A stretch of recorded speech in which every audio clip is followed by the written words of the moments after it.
The news coming out of Afghanistan is alarming. The Afghan government has recently banned any form of university education for women.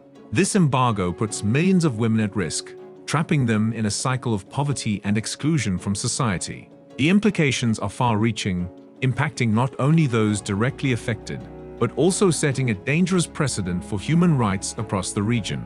In today's video, we'll discuss in detail what led to such a drastic decision and explore its potential consequences for educational access equality around the world.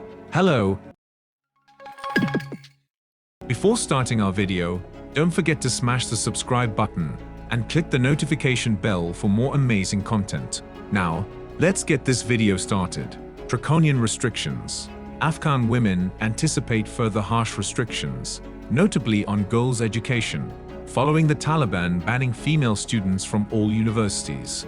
The decision to prohibit women from attending public and private universities was made following a Taliban leadership conference and represented the latest attempt by the country's religious rulers to restrict women's rights and disregard international requests that human rights be maintained. The ministry did not immediately reply to queries for comment regarding Afghan girls' primary education.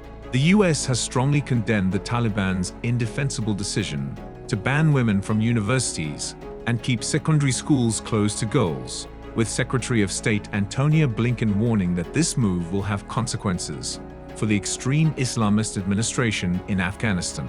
The Taliban's nationwide prohibition on women's access to higher education is a major hit against girls' right to education and independence. It was a far cry from their promise of a milder reign when they gained control last year, as the Taliban leadership vigorously enforced Sharia, their stringent interpretation of Islamic law. Interpreting Sharia. These contradictory signals highlight the Taliban regime's lack of administration and openness. It also permits Taliban members and certain Afghan government agencies to establish their own local rules based on their own interpretations of Sharia. Allowing local mullahs to apply their interpretation of Islam hinders women's rights in the majority of circumstances. In the most recent education decision, however, it appears that Haybatullah Akhundzada, the Taliban's senior religious leader, imposed his strict interpretation of Islam on the entire nation.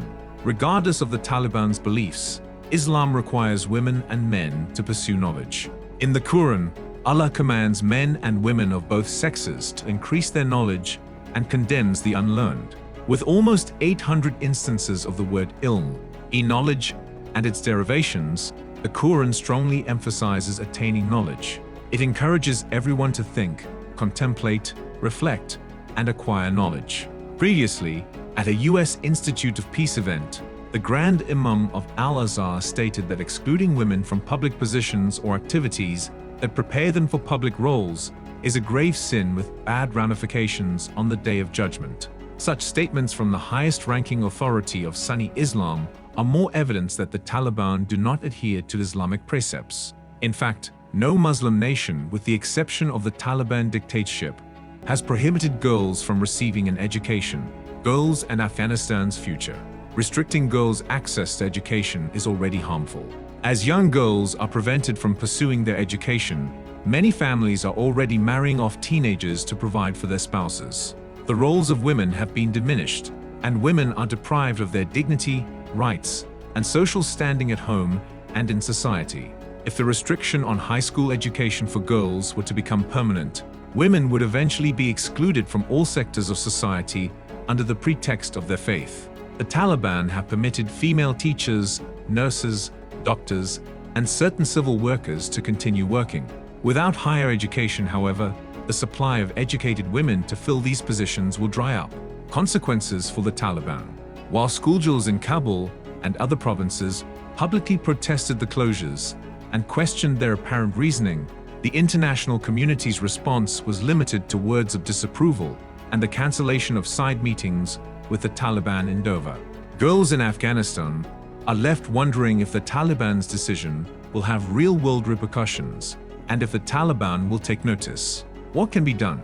Islamic academics, leaders, and powerful persons must denounce the Taliban's decision to prohibit secondary education for girls and interact with them to influence or change their disastrous policies.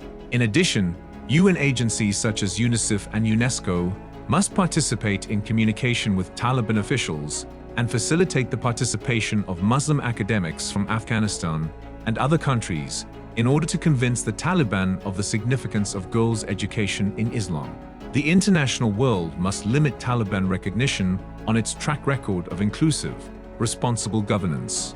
Legitimizing the Taliban should be dependent on the Taliban's positive behavior and policy changes. Also, until the Taliban reopen schools for girls, international organizations operating in Afghanistan must supply girls with the necessary instructional materials to complete their studies on par with boys so that the Taliban's current policy does not seriously hinder girls' education.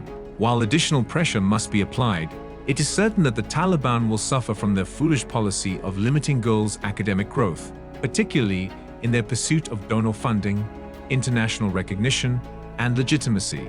In foreign forums, the Taliban claim that they have learned from their past mistakes and greatly softened their hardline policies. However, as evidenced by the closure of girls' schools, their actions contradict their claims. Time will tell whether the existing prohibition will be overturned. What are your thoughts on the video?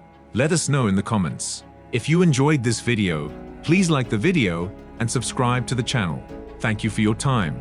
We'll see you later.